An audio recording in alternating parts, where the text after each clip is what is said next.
Boxing vlogger na mas kilalang Ninong Tank dito sa social media versus Sugary Ocaña, a former national team.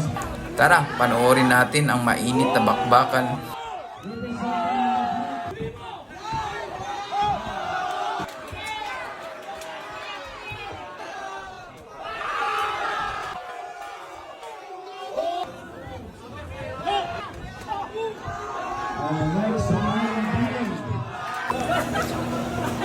Here we go guys, boxing vlogger versus legit boxers, legit amateur boxer at Philippine national team pa. Itong naka wearing green and army, yan yung si Sugary. So as you can see dito, si Ninong Tank nahihirapan magpatama kasi masyadong matangkad itong si Sugary. At saka sa nakikita nyo, medyo fit to talaga yung pang boxing talaga yung katawan ni Sugary. And then sa hindi nakakilala si Sugary, former national team at maraming base din na lumaban sa ibang bansa. Ito teammate, kapareho kami ng team dito, Cagayan de Oro. Itong Sugary Ocaña. So nagkaibang landas naman siya. Napunta siya sa industry ng amateur. And then after nun, ito nag-Navy. So magkakasama-kasama kami nila Carlo Paalam. So itong si Sugary talaga, makikita nyo yung pagkabeteranan niya sa boxing. Kasi sobrang tagal na din niya sa boxing. And then ito naman si, pero kudos dito ni Ninong Tank, bumalag talaga siya. So dito sinasabi talaga niya siguro sa sarili niya na kailangan niyang itis yung sarili niya na umarap sa mga legit boxers din. So I think magandang performance, magandang experience. So dito sa laban nila, maganda ang experience na makakuha ni Ninong Tank. So as you can see, napaka-amateurista rin talaga ang galawan ni Sugary. So akala nyo hindi masakit yung mga ganang masuntok, pero habang tumatagal dyan, mapapagod ka, kakapigil. As you can see, hirap talaga magpatama din itong si Ninong Tank. Pero talagang tinitaste niya yung tinitasting niya yung sarili niya kung hanggang saan yung talent niya. So kudos sa kanya. At meron siyang ito ang pinakamahirap na ituro sa bilang isang boksingero, yung tapang. So matapang itong si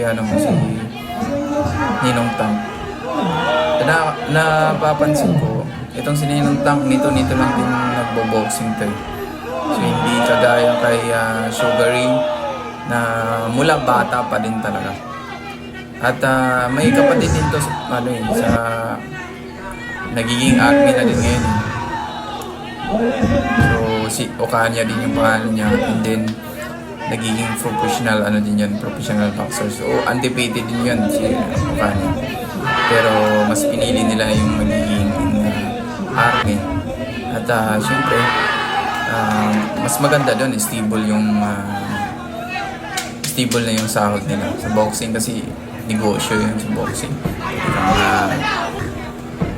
Pagdating ng panahon, pwedeng aanihin, pwede ka rin malugi. Ganun lang yung boxing, parang negosyo lang din.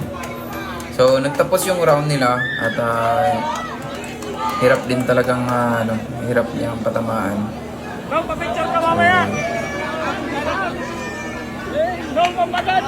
Nakikita natin, hindi talaga nakatama din siya. Hindi din talagang nakatama si Ninong Tank kasi napakalayo lang ng katawan ni Sugary. Talagang ano ang tawag dito? Maganda na yung ano niya, experience niya sa amateur. Biruin mo siya pambato ng ano yan, Pilipinas. So yung mga lumalaban sa mga Olympics, gano'n. Good. Oo. Maganda rin yung pinatama niya doon, pero baliwala lang. Siguro, hindi ko alam kung ano, yung timbang nila, magkasing timbang ba. Pero, itong si Sugar, yung mas matangkad lang. Yun lang. Protect yourself at all time. Pinaulanan na dito ni Sugar eh. So, nahihirapan doon si ano, masyadong na-pressure si Ninong Tang.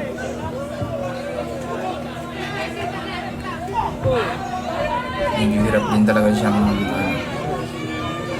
hindi na nga siya sinusuntok ng malakas. So, ganyan na nangyayari pagka legit boxers. Pero kudos kay Ninong Tang lumaban siya sa ganyang sa ganyang mga boksingero. Tinitasting talaga niya yung sarili. Yun, ginilagan si Ninong Tang doon. Kasi naparami na yung tanggap niya ng suntok. Ito, yung follow up ni ano dito. Yung follow up ni Sugar, same pa rin.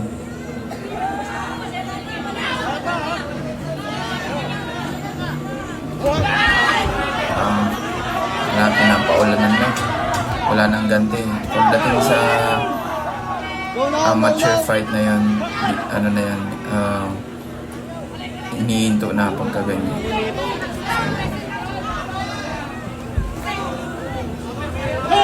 So, palapa na rin sa pagod si Ninong Tang. Talagang walang nagawa si Ninong Tang dito mga idol. Hirap din talaga. Kailangan dito, mga ganitong kalaban mo, may timing. Kaso bara-bara lang din. May timing siya, pero bara-bara. Okay. Inayaw na. Tama na yung nagsasuffer niya doon. Tama lang yung ginawa ng roof. So, congrats to Sugar Ocaña. At sa tingin ko, hindi na sa bagay yung ano natin dito, former na lang siya. So ang ginagawa niya dito, lumalaban-laban na lang siya ng mga amateur. Hindi na. Dapat kasi pagka nag-Philippine team ka, hindi ka na pwedeng lumaban sa mga amateur dito sa labas. Pero ayun nga, former na lang siya. Kaya pwede siya lumaban dito. Kasi pagka Philippine National Team ka, ang allowed ka lang lumaban sa amateur dito sa Pilipinas, yung Philippine National Games. That is, hindi na siya pwede lumaban ng tournament. Sa pang ibang bansa na din talaga yung lalabanan dapat ni Sugar. Pero yun, sabi ko, hindi na siya former Philippine National Team na lang siya. So, pwede. At kudos to, ito, kay Tang. So, maganda yung ginawa niya, naka-experience siya ng gano'n. So, hindi, ito, okay lang yung gano'n na makarami ka ng tag sa amateur. Kaysa pagdating sa pro, recorded din talaga. Ito, congratulations sa team ni Ninong Tang.